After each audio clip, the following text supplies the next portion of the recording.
All right. And how many do we have everybody on there? Okay. Oh, yeah, I guess there. Hi, everybody. Okay. It's always weird talking to the camera.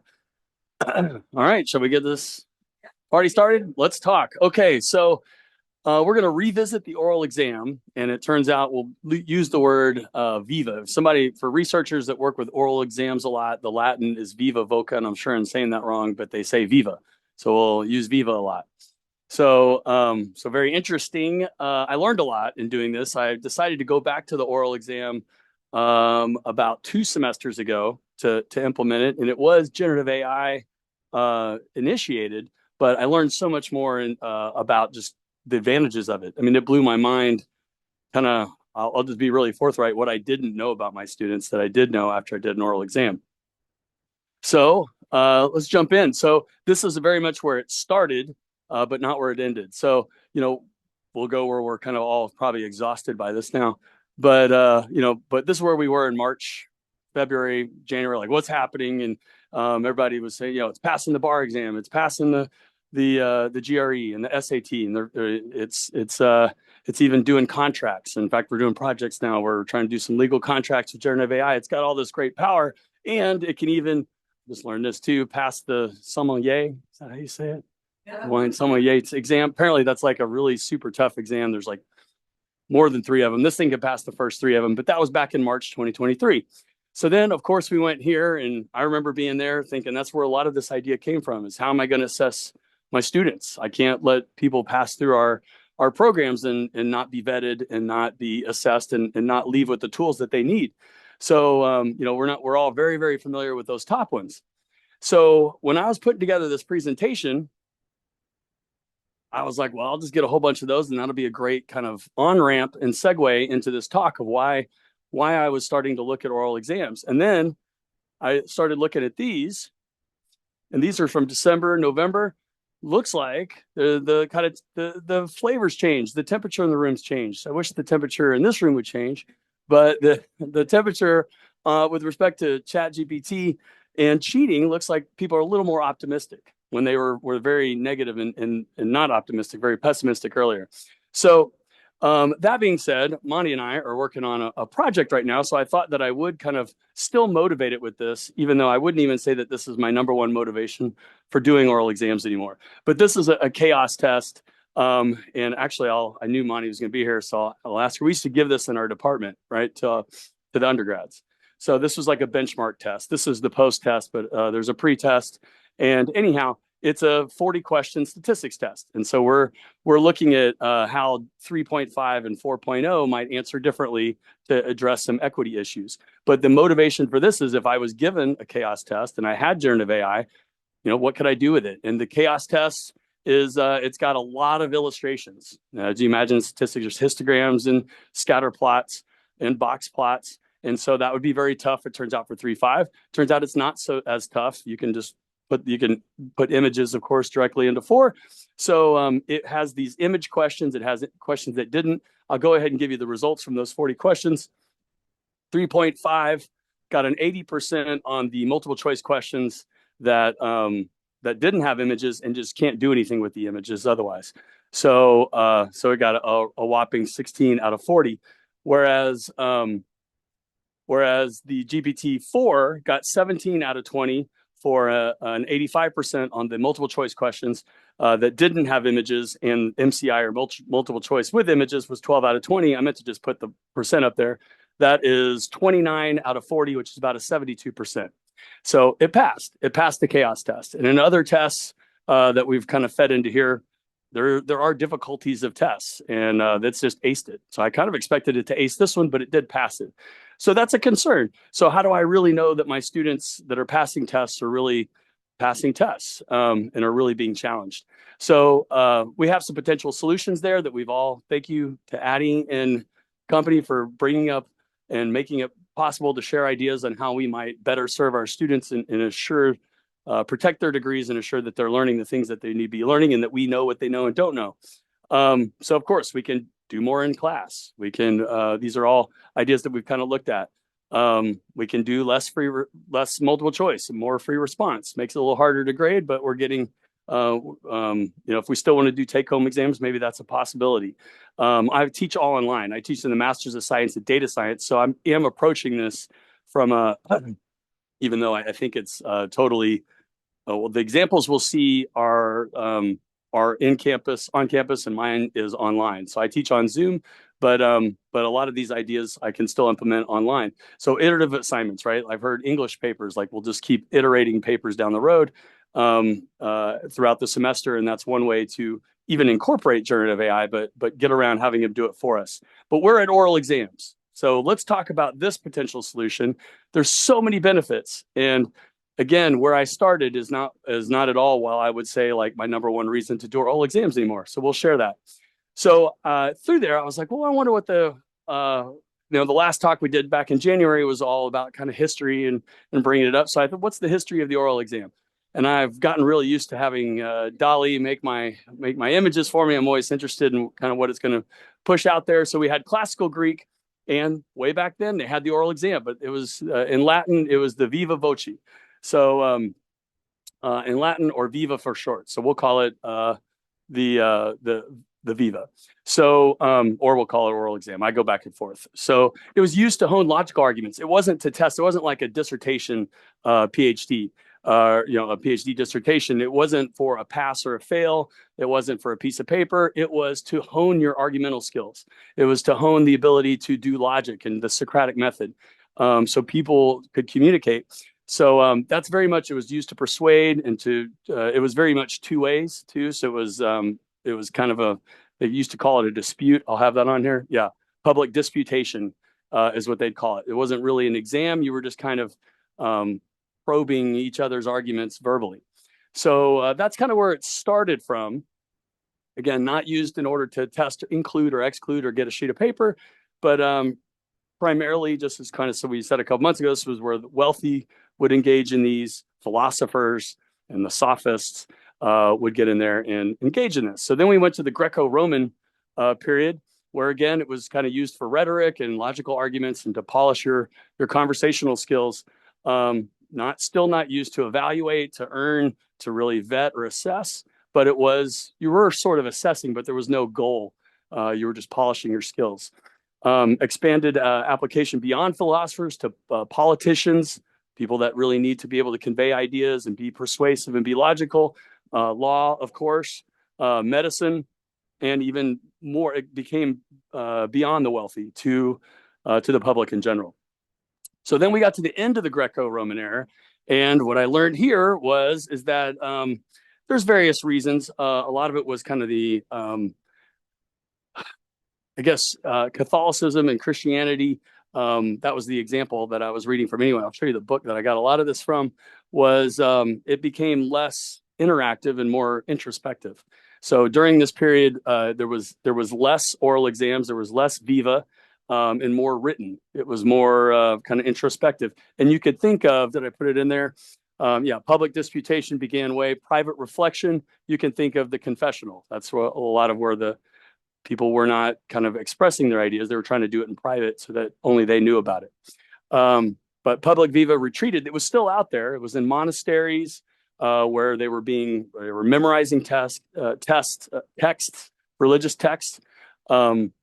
So it was still kind of into the corners, into monasteries, and then kind of private, where people were still doing the oral exams, which we call viva right now.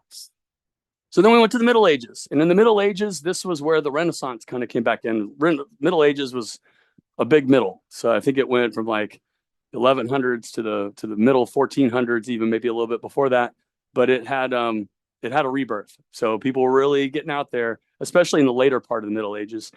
People were interacting with each other, sharing ideas, trying to make each other better, and at least trying to vet their own ideas in the public square. So related to cultural and political economic changes at this time, aka the Renaissance, and so then that was the Middle Ages. So it came back on the scene in the Middle Ages. Modern period, that's where we were talking about last time. The Industrial Revolution kicked into this period, the first, the second, the third Industrial Revolution. So you can imagine we needed mass education. And so that's where this kind of really is kind of where we are now, where we needed to have standardized tests. We needed to have reliable tests. We need to have valid tests. and we need to be able to give a lot of tests in a short period of time. So that was kind of the one key. So when I say efficient, I really mean that we can test a lot of people for the same amount of work. So you can think, I think still kind of computer graded or Scantron, like those are kind of the maxed out version of those. But that's where, somebody had to grade all those exams on there, but it was not oral exam. And it's still with us today, right? Everybody in the room's thinking, yeah, but oral exams take a lot of time. They do. I think it's a cost benefit analysis, or they do right now. Maybe we can leverage a way not to get around that. So an example there, learn this. It was fascinating because I'd heard that Cambridge and Oxford were kind of big proponents of the oral exam. But Cambridge in 1600, Cambridge was doing everything oral exams, physics, math, whatever the subject was, everything was oral exams. But in 1700, they started to say what the question was, and then you'd write it down. So you'd write down your answer, but I would say it. So you wouldn't say your answer back to me. And then it gradually went from 1700s to the 1850s, where just colleges started saying, I'm out.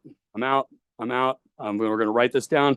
Right about the later 1700s, they started giving the test written, having people put it down written, much the same way we do right now. Until 1850, where at Cambridge, a lot of the classes were still some were oral exam, but by large part, a lot of the colleges, the individual colleges inside of Cambridge, had gone to written exams. But so I've got that is showing Cambridge. I said, hey, ChatGPT, give me Cambridge. I guess maybe Cambridge looks something like that with wood panel walls. But Oxford, I really didn't realize this, but I guess Cambridge is kind of the more quantitative science, Newtonian, more physics, whereas the classics and religion take a little bit more of the pie at Oxford. And so at Oxford, it kept the oral exam around a little bit longer through the 1800s, through the 1900s, and really it's still pretty prominent there today at Oxford, the oral exam. So postmodern, always love these pictures when you asked it to do postmodern, but we're trying to maximize even more. We're trying to still have this mass education idea. We still need efficiency, standardization. The written exam continues to dominate, but given its efficiency and standardization, there we go. So however, the Viva and the oral exam still around. We still do PhD dissertations. Mine had an oral component. I think most of them probably still do. And I think we'll see through these examples. I was wondering who else is doing oral exams out there. So I did kind of a deep dive into the literature. And what we'll do next is kind of go through some examples around the world of people that are doing oral exams and a little bit of what I learned from the ones that I do. So example 2, we'll come up with next, but I think we're all pretty familiar with that PhD dissertation. Highly recommend this book. This one was super interesting. This is where I got a lot of this historical information from, is Assessing the Viva in Higher Education. It's 2018, so it's pre-generative AI, but it's a Springer book. It's a very scientific kind of addressing of the assessing of Viva in higher education, but highly recommend that book. So doesn't take too long. So just a quick Google search got me to New York Times. That's where I kind of started.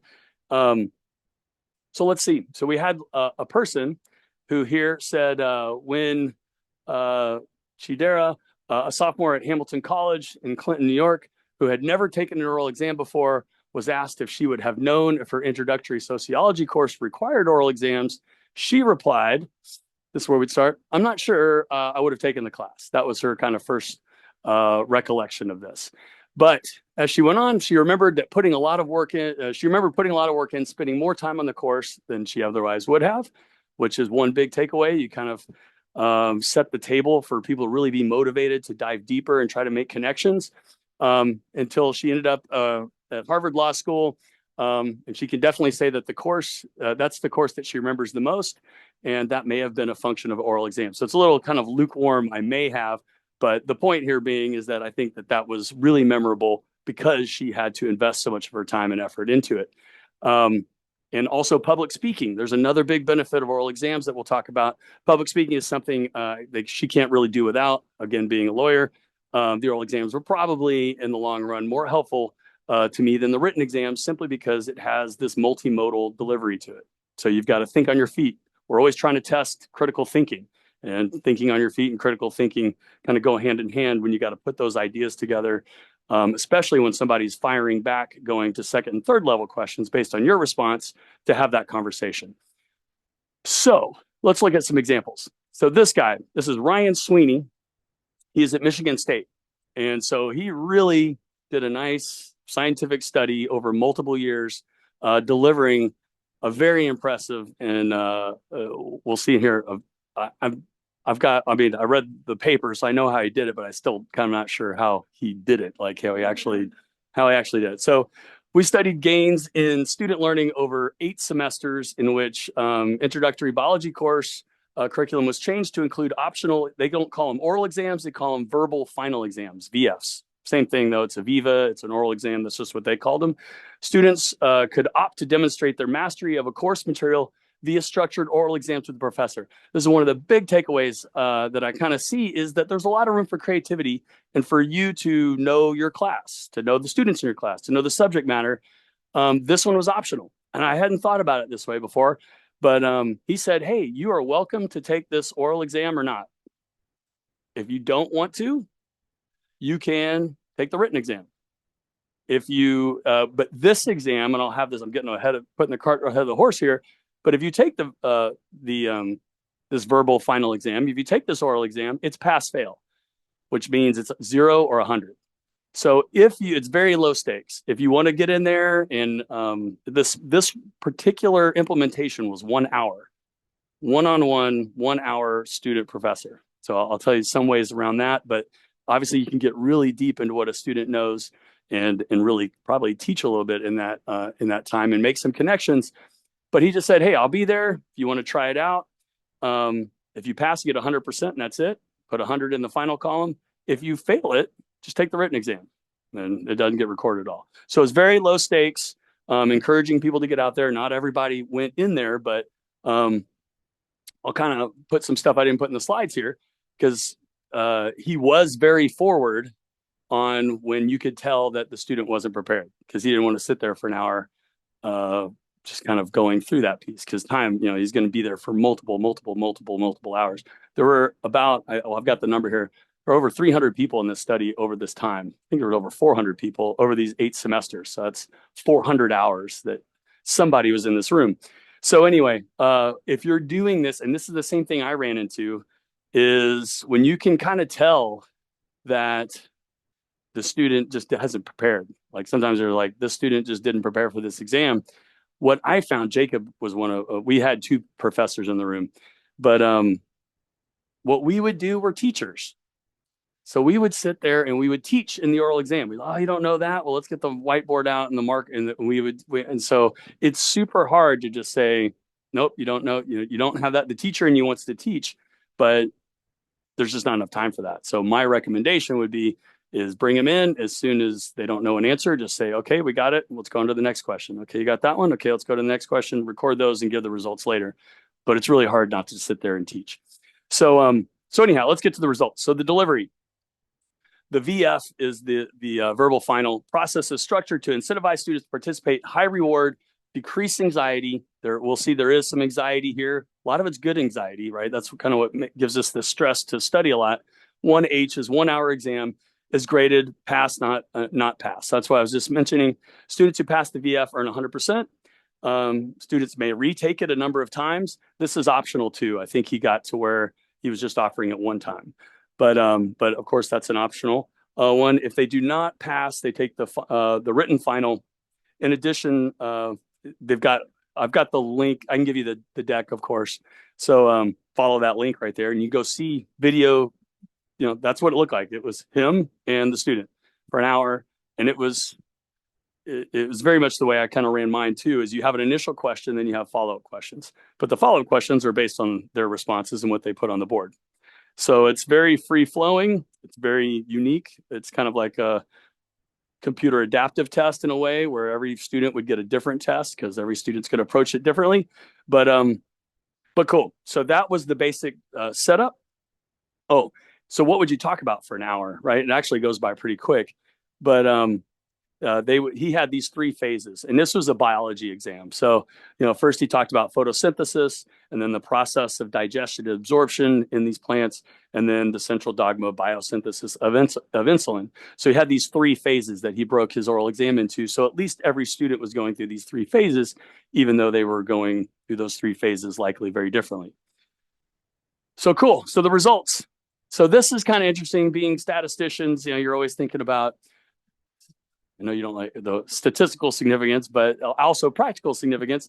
This was interesting. The blue are students that passed the VF, and the red are the peers that didn't choose to take it or didn't pass it. So it's not as compelling because you could opt into taking the exam, and that could be a confounding variables. Maybe you're the students who studied the most, who felt most prepared for the verbal exam, would have taken it, and they're probably going to do better on this exam anyway. This is the MAT exam. This is like their chaos exam that I showed earlier. This is like some benchmark exam. So, but regardless, over all the semesters that he did this study, the blues, in most cases, or in a lot of cases, they don't overlap. But that being said, it's like 66% to 62%. So make your own case of whether that's significant or not. In terms of them performing better, but there's so many, it's very compelling on a lot of ways. So this was saying, one was 66% and the other one was 62%. I guess that's overall p-value of 0.001, statistically significant, but again, make your 66 to 62 is that practical. But look at these numbers, 285 to 160. So somewhere around 440. Total, I just times an hour. So that's a lot of hours. So so student feedback, how'd the students feel about it? This was amazing.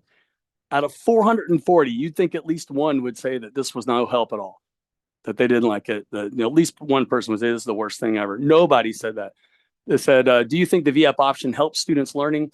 Everybody thought it was moderate or great, and nobody thought it wasn't helpful at all. So that's pretty amazing. So here's how he scaled himself to do that. Make sure I'm staying on time here. 2:25. Good.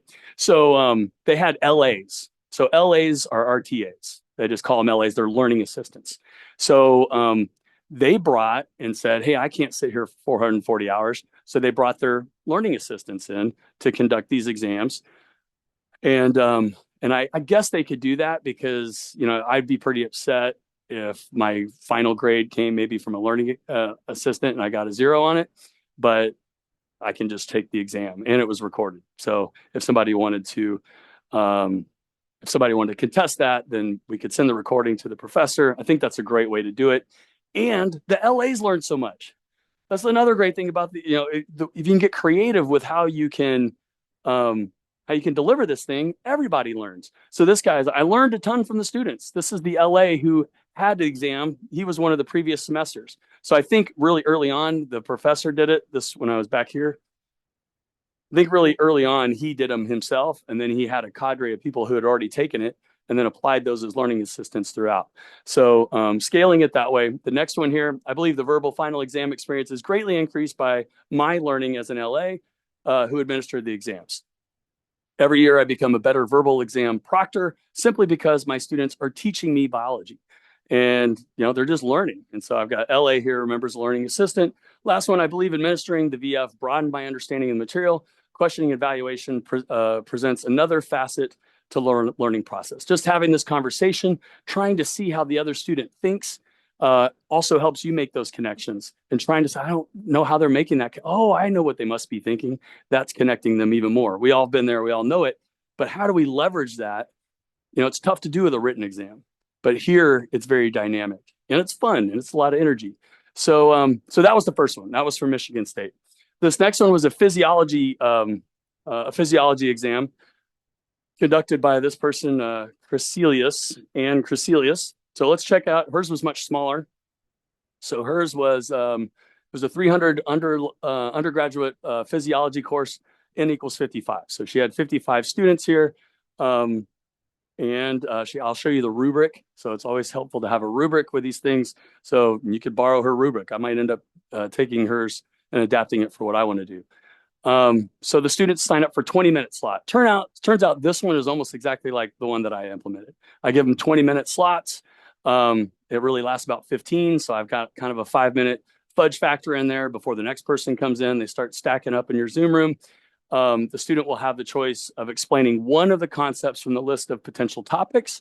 So they had a list of potential topics that they gave the students in advance. Said, that's another huge thing with oral exams is I'm only going to test them on my exam. We'll see later. I'm only going to test them on 3 questions, but I give them 24 questions.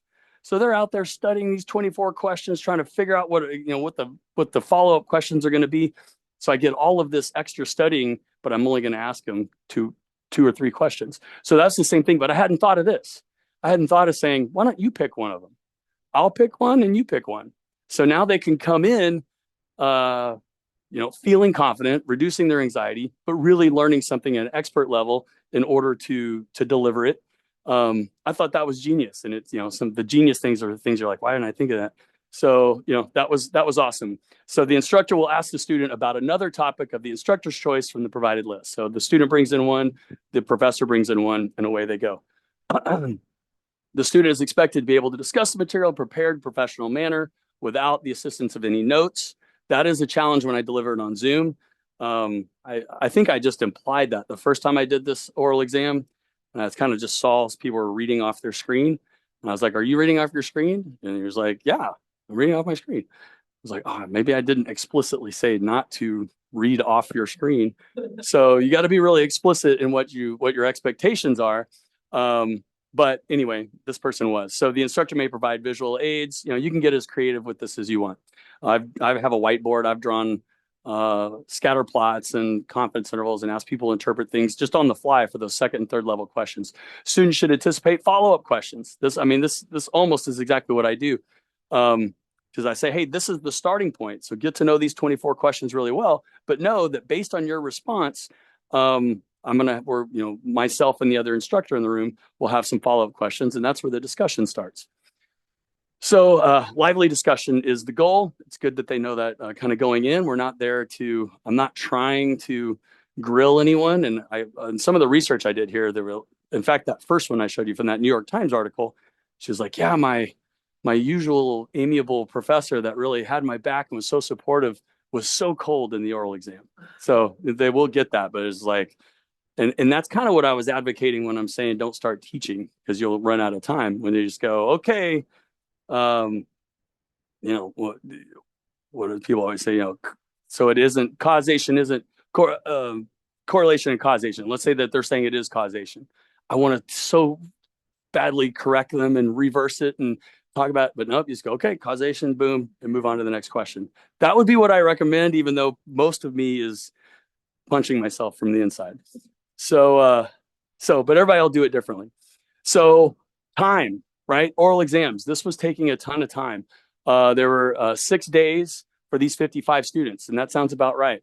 Let's see here. Yeah, in percent. So Thursday was 4%, 9%. People were waiting till the end. Maybe they're waiting till Friday, but it was kind of an interesting distribution of time there.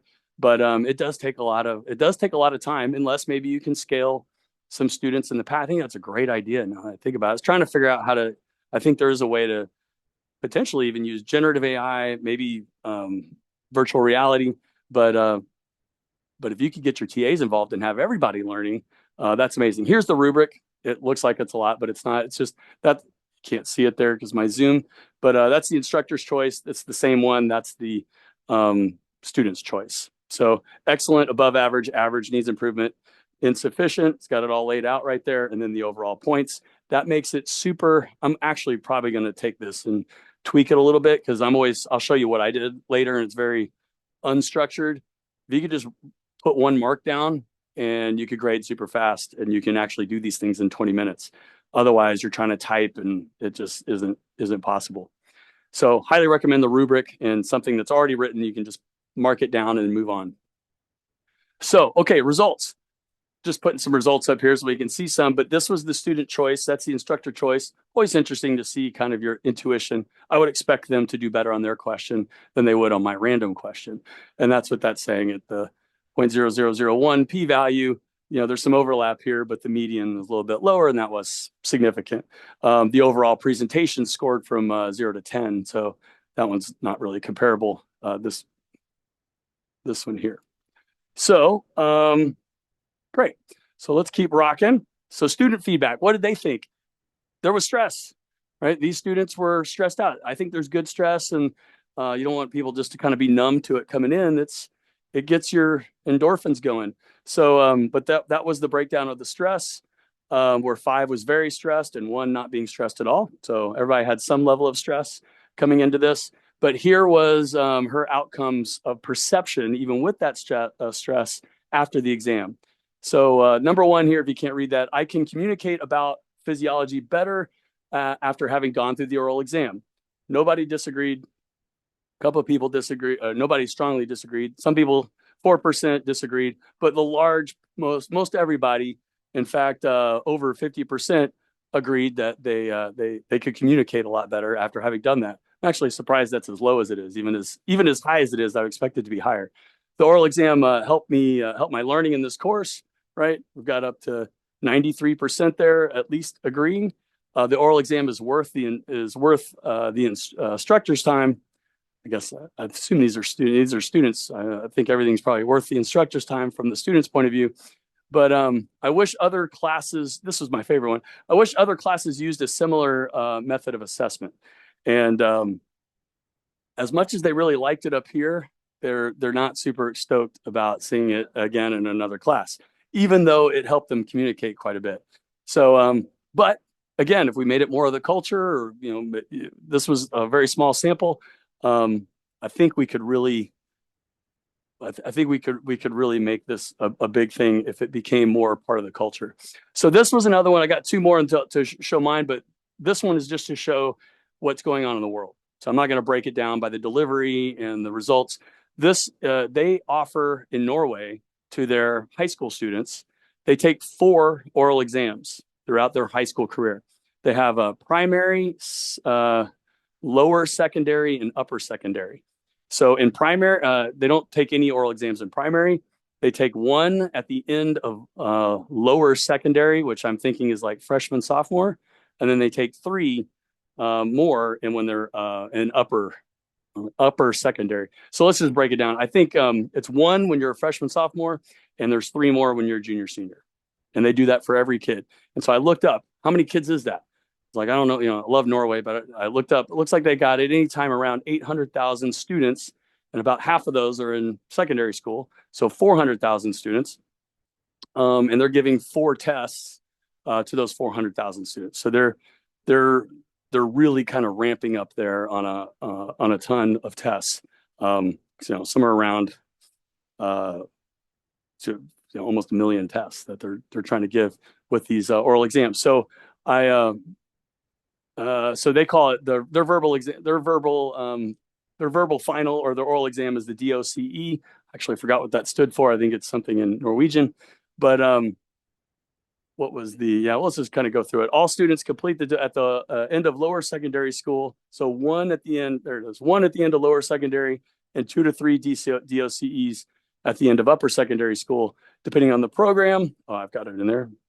And the next one here is a random selection. So the subjects that they take these oral exams on, randomly selected from the subjects that they've studied. So they've got to, again, it's like my 24, they've got to study all of them before that, because they're only going to know 48 hours in advance which ones those were. So they can't just study for an oral exam and know everything in 48 hours. They've got to have, as they go along in these courses, they know this oral exam's coming. That's the other thing, is I tell my students that the first day of class, you're going to have an oral exam on this, hopefully to motivate them to really focus differently on their homework, focus differently on the stuff they're doing in class. So it lasts about 30 minutes per student. So that's a lot of man hours that they're investing in this to do these multiple hundreds of thousands of tests, if not 1 million tests. 2 examiners partake in the oral exam. So that's really an hour of man time split by 2 people. Includes a student presentation and a student conversation between the student examiners. So the student comes in and does a presentation, but they've had 48 hours to prepare. And then, of course, there's a free flow oral exam. Again, just to scale this, they're so invested in this in Norway. They do it for every every kid that comes through the system. So last one here before I get to mine is this is France. So France also invests in their high school students getting at least one. They call it the grand oral exam, the grand oral. So this is why I put that one on there. In general, the technology tracks, they've got two tracks, a specialty track and a technology track, or a general track and a technology track. This test assesses essential skills, particularly your speech. You will need to demonstrate conviction and ability to dialogue and argue, critical think, have these viva conversations with the aim of adopting critical distance from your project. Some of this, I actually, there was a button that said translate. This was all in French. And so I translated it. So I'm not sure critical distance from your project, but anyhow, so there was a ton more if you want to go to the website here. But just in general, the grand oral test requires during the year to define 2 questions based on 2 specialty courses and prepare a reasoned response for these 2 questions. So on the day of the test, the process consists of giving the jury is, I believe it's 2 professors as well, on a sheet signed by their specialist teachers, the statement of the 2 questions. The jury chooses one of those 2 questions and then they dive into it for 20 minutes. So it teaches you to speak clearly and convincingly. Again, I don't know if I should, I kind of feel bad saying it, but till I started doing the oral exam, unless they're presenting in class or we're having a discussion, nobody's really on the spot. Maybe we'll have a project where sometimes they'll video themselves, but nothing to the level of where they're on the spot. Getting grilled is maybe a way to say it. It's not the point. Maybe they feel like they're getting grilled, but they definitely are the only ones up there and they have to perform. There's no group to lean on. There's no prep to lean on. It's just what they know in their head. So, all right. So to conclude, I got till 2:50. Are we there? Yep. Perfect. So what I wanted to share with you is what I did, which I learned how I'm going to do it better this semester. But my implementation for Foundations of Statistics for Data Science, DS 6371, initially designed by our one and only Dr. McGee, Ronnie McGee. So, yep, I used generative AI to generate those first couple questions. Just get me off the ground. What questions? Give me a couple questions that you think would be good for a test. I didn't use all of them, and I didn't use only them. So, but there's some questions in there, and I put this on there. The yellow ones were the ones that I took from here. So these are my final 24 questions. I showed this that first time, but from those we're like, oh yeah, let's add this question and let's add that question. I had 2 other professors with me. I had them add questions as well, and that was our question bank. So I gave that to the students very early. In fact, my students have this already right now. Then they start studying them, and sometimes these are questions we haven't even gotten to yet in the curriculum, but they can read them. They can see what hopefully are creating hooks that when they're in class, they can build onto this and they kind of have something for it to stick to. So they've got that and they're studying it. So the delivery, I deliver it over Zoom, seems to work pretty well. I feel like I can detect if somebody's looking at their paper or not. And I've got 2 people in the room, if that's the case. And another protection against that is that in our 20 minutes, probably 3 or 4 minutes are the first level questions. So if they've got something prepared on their computer for the first question and I can't detect it, we can steer their direction wherever we want to go. And you can clearly see if they're trying to do an internet search or something or ChatGPT. So 2 professors, myself and 1 other MSDS professor, all questions 24 given to the students 4 weeks before the exam, sometimes more like this. In this case, professors select 3 questions. Students take both a written and oral exam. This isn't the final exam. I might implement something like Ryan from Michigan State, where I say, hey, you can opt into the oral exam, and if you don't pass it, then you can take the written exam. I kind of like that. So I might try that out. But students must pass the exam to pass the class. So right now, I require both. And the stakes on this is the anxiety reducer for me is I tell them you have to pass the oral exam to pass the class, no matter what you get on the written exam. If you fail it, then you just take it again. And if you fail it, then you take it again. And it's possible that you keep taking it where our classes are pretty close to each other. So we'll end and then we'll take another week and then the class will start again. So it's possible that everybody's motivated for them to pass it the first time, because then we got to go back and relitigate it, and they've got to study again. But I've got students this semester that didn't pass it and are now taking the course again. So so it's possible that they just don't pass it. But I tell you, it's really possible that those students would have passed, and they don't know the material. So when we say like written exams aren't perfect measures, that's what I've kind of found here, is that, you know, maybe I need to be a better question writer, but I think there were some students that really we weren't serving them well, because I was passing them to the next course, you know, probably with a 70, 75, when truly they were just, they were not ready to move to the next part. So students can take their oral exam until they pass. That's how I get around the anxiety, and that's really the line I want to toe. And so here was the way I organize those questions. So I give them a question. This is one of those 23 questions, and then I get some follow-ups. So this is really, I'll put this on I'll share my screen and show this to the students, say, here's your question, but I won't show them this. This is just for me to kind of see in the back end.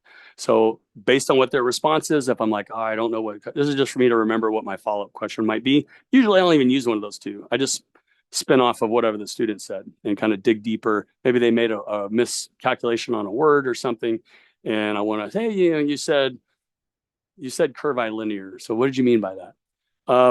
So there's the next question. You can't see it up there, but it says that's question 2 in the upper left. So that's the actual question. They would see this parameter estimate table. Lots of questions can come out of this parameter estimate table, easy ones, hard ones. But like, that's when we say you can use a visual. So sky's the limit on how you can do this. So we said, find the regression equation. Are these lines parallel? Defend your answer. What would you need to do to allow the model to be fit with separate slopes for each line? So relatively simple question if you've taken the course and you've really kind of if you've dove into this material. But again, we're testing ability pretty quickly there. There's some follow-ups, just like we did last time. Interpret beta 3. I could choose from these, or I can spin off on my own. And so then this is the end of the oral exam. That was what I'd show the student. You completed it, and then I'd go on to let the next person into the Zoom room. So results, summer 2023. The first time, 14 out of 20 passed it the first time, right? Okay, you know, but it's the truth. So I'm like, great, we caught these 6. We're gonna upskill them. We've got this just-in-time teaching to kind of fill in the blanks. They probably don't know a lot of other stuff, but we're gonna get them at least to a point, certainly, where they would be way better off than had they not taken the oral exam. So 5 of the remaining 6 passed the second time, and the final one did pass the third time, but that person took 3 times. In the fall, I had 8 out of 16 passed, 4 out of the 8 passed the second time, and only 1 of the remaining 4 passed the third time, and 3 repeated. So that's not ideal that 3 repeated, but I would argue it's more ideal than having them go on to the next course not ready. And that's one kind of filter that this oral exam can do. And it really kind of shows the student themselves that they need a little extra work. So the final 3 did not pass, but we're having a great time this semester ironing these out. So this is how I keep track. This is my rubric. I'll probably end up changing it or adapting that rubric into this. But green means I passed that question. So these were that first 20. So as I did student 1, I just fill in green, red. I get a consensus from whoever the other professor is. So the first one passed. So they needed a green, green, yellow for this one passed. A green, yellow, yellow would not have passed, or anything less than that. So so you can see there's pass, pass, pass. If you get all green, we make a designation of high pass and tell them they did a great job later. But then this was the second round. So if they failed, everybody that failed had another round that went through. And then this person failed again, but they ended up passing at the end. And that's the report. So just as an idea, student feedback. This was, I had them do a Survey Monkey before and after. And so I said, hey, you haven't taken the oral exam yet. Are you very excited, looking forward to it, neutral, not looking forward to it, dreading it? And so we had those. That's the breakdown. You can kind of see how people were going in. But at the end of the day, so I'll give you the comments here in a second. Do you think the oral exam is useful? This is before they took the exam. I said, yeah, I think it's useful studying for an oral exam. Yeah, I forgot. It's sensitive. It helps me. It helps me prepare for interviews. Presenting the material orally helps me absorb and understand the material. I don't think oral exams are useful. A couple people didn't think oral exams were useful. But comments, this was, yeah, this was still, I think being able to talk about things we learned about in this class is an incredibly useful skill in business, as it allows you to build credibility with people. While I will say it's very stressful to study for someone, for something like this, for me, I do really see the benefit, even if it puts me outside my comfort zone. Students are really kind of being honest with what they felt. Second, they were so honest, they came back and responded again. So this is the same person. Second response, but wanted to include that having the oral exam prior to the written exam would have been possibly a help to me. I heard a lot of this where I did the written exam and then the oral. And a lot of people were like, well, if I would have done the oral first, I would have gotten a lot better on the written part. That might have been true the other way around, though. They might have wanted to do the written first had I done it the other way. I don't particularly like taking oral exams because of the sense of nervousness that may cloud my answers. However, I do believe if you can verbally explain the concept, that helps demonstrate understanding. So they saw the purpose in it. I'll pass this out. Well, this was the last one. Might as well do it. I feel like it's a good tool for both to prepare for interviews. That was one of the big ones that I didn't even think of going into this, but this was great interview practice. Ours is mostly a professional degree. We got people coming in and out of interviews all the time. This is a great kind of mock interview, but it should have been earlier in the semester prior to the final as a way to check in almost. I had a lot of that. Hey, do this oral exam for the midterm. It was stressful. I don't really like it, but I see the value in it. Would have been great had we done it the midterm and the final, which is a much heavier lift, but you could see the openness. So this was the post-exam. How do you, I can't read that. How do you feel about it? Overall, very useful, all the way to overall, very not useful. So I was sad to see a couple in there vote overall very well not useful, but everybody's got their opinion. Most people were overall useful, and I hope we do more of them. So that was kind of overwhelmingly positive. I've got lots of comments here, so I won't go through all of them, but they were all mostly very positive. Maybe we'll do this one. I still need, no, that person needed to take theirs. But in general, I feel like it's something that we do feel like that's something we do in career services, don't really need to do in class, not because it's not important, but because we can't actually do in class. It just makes more things to schedule in an already over hectic holiday season. I gave this one in December. So you want to kind of beware of everybody else. This person had a lot of things going on. I think the oral exam mimics somewhat like a technical job interview again, which is very useful in preparing us for job interviews. Let's go with that one. Overall, a great way to make sure you can communicate the concepts, which is extremely important in the business world. I will say that while I think it's very useful, it's something I haven't in my education, I haven't ever seen in my education career. So I would caution how to implement it. I haven't ever in my educational career, I'm not sure where they're going. For example, I think giving a list of questions that can be asked beforehand was very useful. Also, the ability to retake it was nice, just to have that peace of mind, but also the pressure to not want to have to take it again. That was the goal of saying that you would have to take it again if you failed it. I think maybe adding additional times to practice throughout the semester, however, would be useful.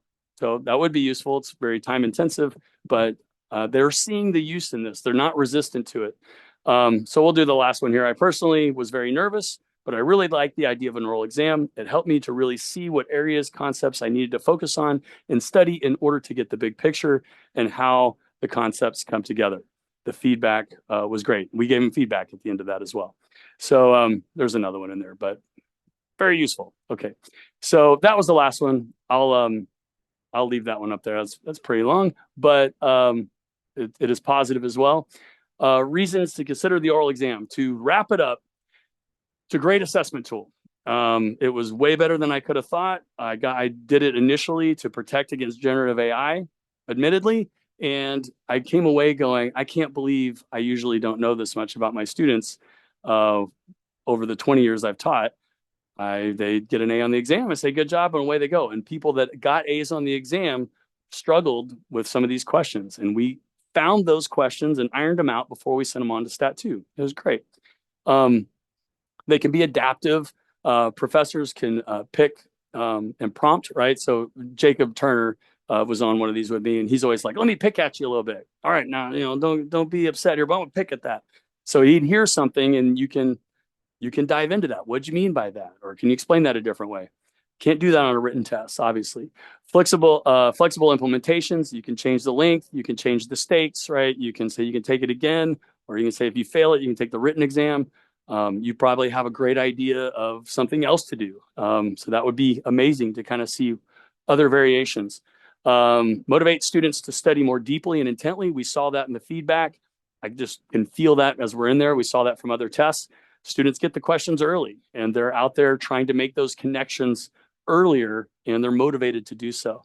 They're doing it throughout the semester, and they're really doing it that week before the exam, right? Like throughout the semester, you're learning something new every week in theory. That last week, at least for my exams, you're not learning anything new. You're just spending that week immersing yourself, trying to connect it together.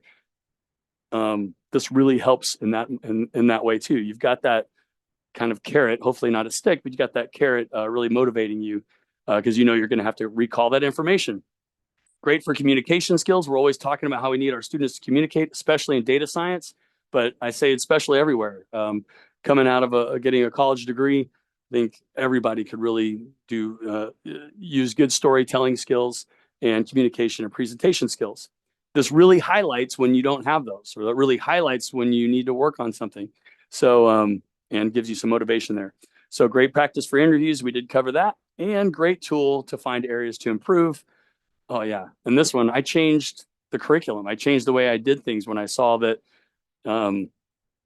somebody would misinterpret a slope estimate. Like, all right, well, from day one, we're going to continually iterate on interpreting slope estimates so that I'll answer that call, I'll ask that question again, and hopefully we'll have 100%. So I can see if I can tweak the course a little bit, and if I can remember, I can ask that question again and see if that particular change really made a difference. If I was able to change my teaching to really make a difference in the outcomes.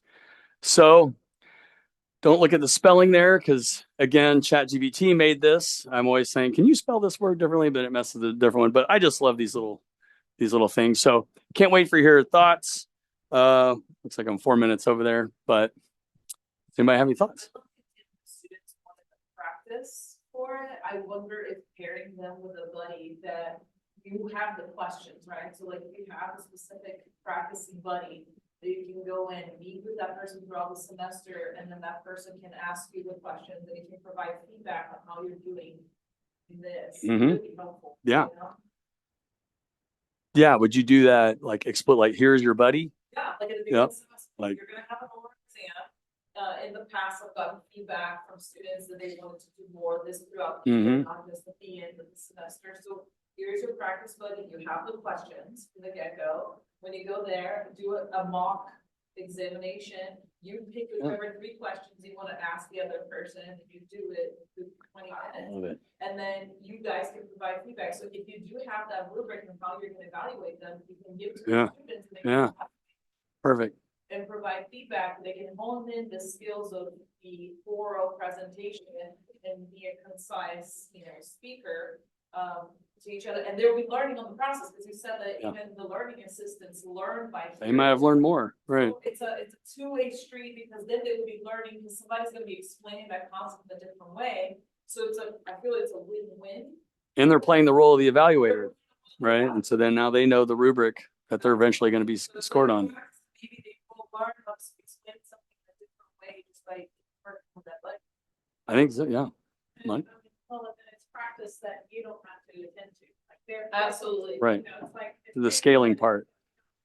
They want to pull up the curve. Like I just don't care. All right. Myself. So you say, okay, well, this is your whole midterm, or maybe it's, or you can grade it. You say this is a homework assignment, and I don't know, but I love it. What if I have those 24 questions that I've kind of got that they're studying, but I have another bank of 10 questions and give them a question and say, give them the solution to that question. I don't give them the solutions to those so that they can kind of go search for them, but I give them the solution for it, and it's on Zoom. The nice thing for us, we're on Zoom. I can put them into breakouts, pair them up super fast, and give them that question, or I can give them the question even part of their assignment. So, and I can, so that they are doing that without the bank, but they're doing it with the solution in front of them. But I love it. I love it. I love it. I love it. Anybody else? Is anybody still online? Everybody take off? Yep. I was thinking about the oral exam, and I've also been into this I was wondering if you could have like banks of A questions and B questions and C questions. Like quality level, Yeah. like, you know, the difficulty level. Ah. Difficulty. I might not have put that one on here. We eventually broke these into those levels. You see, You can even tell the student beforehand, you know, you're gonna be asked A question, B question, C question, hmm and, you know. yeah, we didn't, but yeah, at the final one of this, darn it, the final one of this, we had easy questions, medium questions, and hard questions. But I don't know if that's the one that we gave anyway. I don't know if that's the one that we gave to him. I mean, that's brilliant. We definitely want to do that. You have to study all of them, but you know that. Yeah. And ask. Yep. Make it more anxious for the students, but you could actually, at the time of the exam, the student comes in and like there's boxes of questions, A, B, C, or whatever, and you pick one. You know, Yeah. it's like, you know, oh man, I picked the one I didn't see. Yeah. I love it. Yeah, right. Well, so I wanted to ask, so it could be I got a two-part question. Do you like this system where they get to pick one and you pick one, and the one that you pick could be one that they actually draw? Yeah. Do you like the one where they get to just come in prepared with one?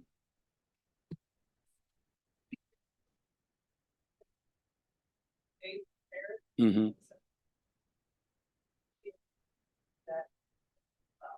Yeah, it would seem, and that still helps them with the communication. And every time I think that's going to be, oh, well, if they can come in with the right answer, and if they can come in with the problem, of course they'll have the right answer. And then a lot of times it's even more telling when they had all that time to prepare and it's still not quite the right. That The kind right of version. reminds the other countries or institutions that are doing this, they have to do the presentation, and then they have to do, that's the presentation, like they have to be prepared for that one question. Mhm. Right. Yeah, that was the presentation side of it. And that's a big piece. Yeah. I'm gonna ask anybody online. Yeah. Do you want to chat it in the question or say it out loud? I don't know if we have a mic in here.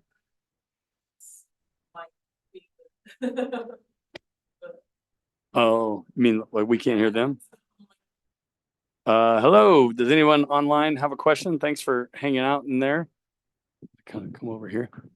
It's kind of weird. I'm out of camera, but cool. We'd love to hear any questions in the chat, or I don't know if we can say it. We're good.